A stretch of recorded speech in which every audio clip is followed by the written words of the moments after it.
Manorama group, जो सोचता है वो करता है। नमस्कार, न्यूज हाट के खास प्रोग्राम सियासत में आप सभी दर्शकों का बहुत बहुत स्वागत है। मैं हूं करिश्मा और हमारे साथ मौजूद है न्यूज हाट के senior journalist Chandan Jha. Sir नमस्कार। नमस्कार करिश्मा। सर, जमुई के सांसद अरुण भारती जब वीडियो को कॉल करते हैं तो वीडियो ने अरुण भारती को पहचानने से इनकार कर दिया, जिसके बाद अरुण भारती काफ़ी भड़क गए हैं। सर, क्या कुछ पूरा मामला है? अरुण भारती जो हैं 2 दिवसीय दौरे पर जमुई पहुंचे थे और जमुई के सांसद हैं, चिराग पासवान के जीजा हैं, बहनोई हैं अरुण भारती। वो अपने इलाके में क्षेत्र जो है उनका लोकसभा, उसमें लोगों के बीच पहुंचे और तमाम समस्याओं को लेकर जानकारी हासिल कर रहे थे और उसके समाधान की कोशिश जो है कर रहे थे। तो उसी दरमियान में जो अरुण भारती हैं वो गिद्धौर के गंगरा गांव है, वहाँ गए थे और वहाँ पर ग्रामीण है एक अजय सिंह के घर पहुँचे थे, जिनके बेटे जो है गोविंद कुमार की जो है मौत हो गई। झारखंड के गिरिडीह में उत्पाद सिपाही भर्ती परीक्षा को लेकर जो फिजिकल टेस्ट चल रहा था, उसी दरमियान की मौत हो गई। किसकी? तो गोविंद कुमार की।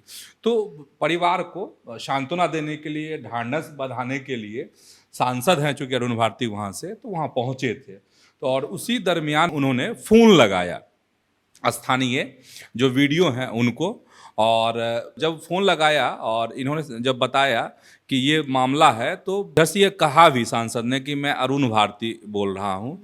तो जो वीडियो साहब हैं वो अब पहचान नहीं पाए कौन अरुण भारती? कौन अरुण भारती। इसके बाद उन्होंने बताया कि मैं आपका सांसद हूँ इस आपके क्षेत्र का। इसके बाद उन्होंने जो है इस बातचीत में मतलब माफ़ी भी मांगी है वीडियो ने। फिर वीडियो ने माफ़ी मांगी, लेकिन मामला तब तक में बिगड़ चुका था। मतलब पूरे तैश में आ गए, एकदम नाराज़ हो गए, गरमा गए अरुण भारती, और बहुत सारी बातें उन्होंने कही और कि पहचान मतलब रखिए, जानकारी रखिए, इस तरह की बात जो है अरुण भारती ने कही वीडियो साहब से।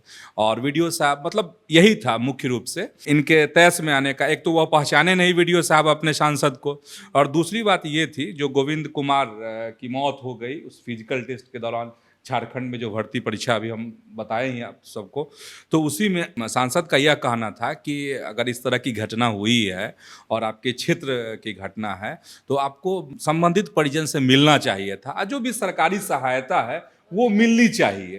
तो इसी को लेकर तो फटाफट, चूंकि मामला चूंकि बहुत गर्मा गए थे सांसद महोदय वीडियो साहब ने कि नहीं, हम तुरंत आज ही पहुंचते हैं और जो भी सरकारी सहायता है वो हम उपलब्ध कराते हैं।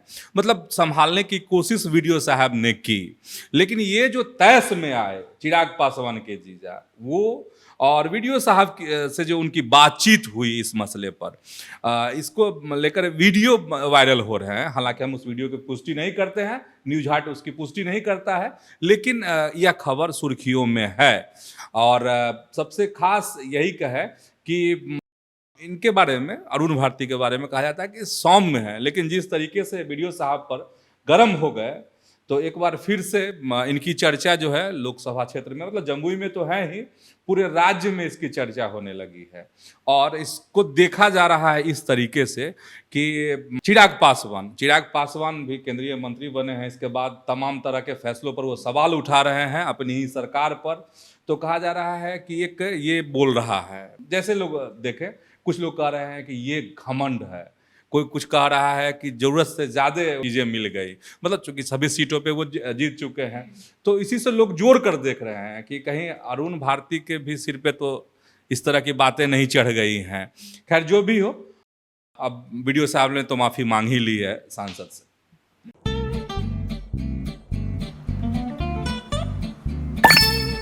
चलो इसको रोकते हैं। रुको रुको, गाड़ी साइड में लो। आरसी और लाइसेंस दिखाओ। बिना आरसी और लाइसेंस के गाड़ी नहीं चला सकते। अरे सर, ये यू बाइक्स है, इसको आरसी, लाइसेंस और पीयूसी नहीं लगता। अरे वाह।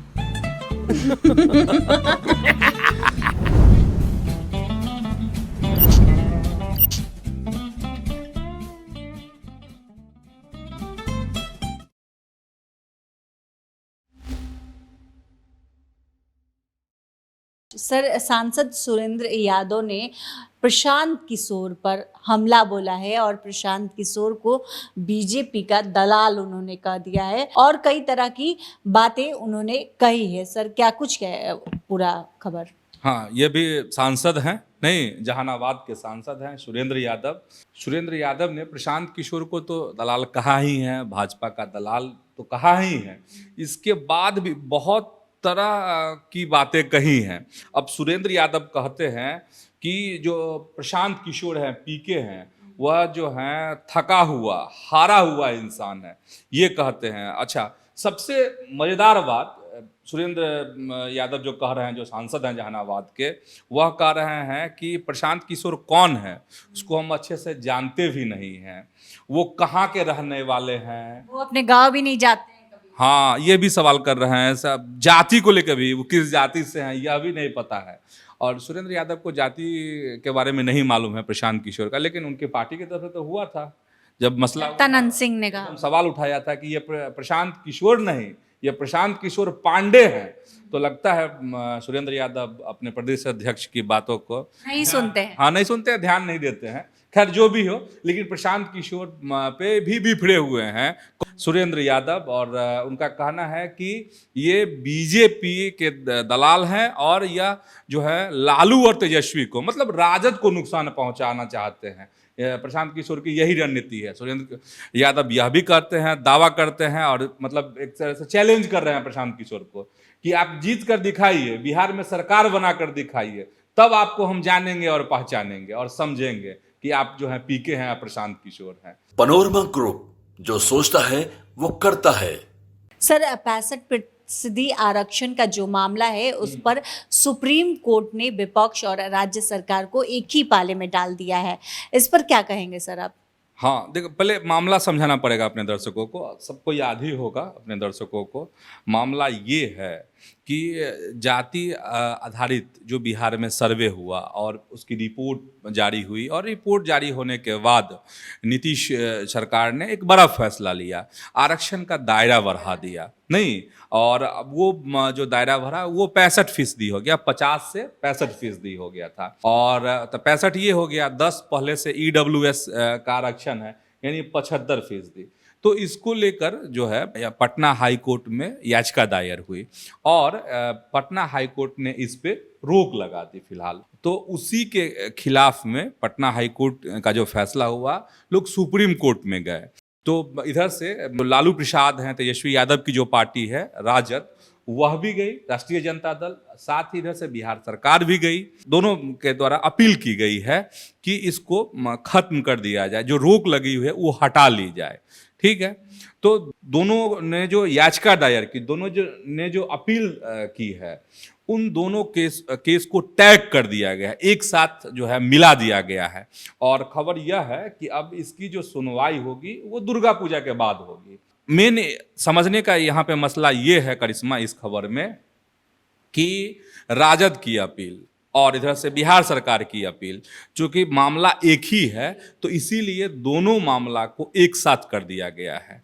और सबकी नज़र है इस पर, सिर्फ बिहार ही नहीं, बिहार और क्योंकि जिस तरीके से राहुल गांधी जातिगत जनगणना को लेके देश भर में आवाज़ उठा रहे हैं, अलग अलग मंचों से वो कहते हैं, और बार बार कल भी दोहरा रहे थे राहुल गांधी कि कांग्रेस की जब सरकार बनेगी आए देश में तो हम इस तरह का जो है गणना करवाएंगे। हालांकि राहुल गांधी पर भी सवाल उठ रहे हैं और बीजेपी के नेता, तमाम नेता यह कहते हैं कि आखिर अगर ये चीज़ है, प्रशांत किशोर भी कहते हैं कि तो जो कांग्रेस शासित राज्य हैं वहाँ क्यों नहीं अभी हो रहा है, वहाँ पहले हो जाए। खैर, ये मसला दूसरा है, लेकिन इस खबर में यही है कि 65% आरक्षण का जो मामला है अब दोनों अब एक हो गया है। ठीक है, अब क्या फैसला आता है कोर्ट का, दुर्गा पूजा के बाद इसकी सुनवाई होगी, वो देखने वाली बात होगी। अभी थोड़ा इंतजार करना पड़ेगा सबको। सर, बीजेपी के कमल छीनने के मामले पर सुप्रीम कोर्ट में सुनवाई हुई, ये क्या मामला है सर कमल छीनने का?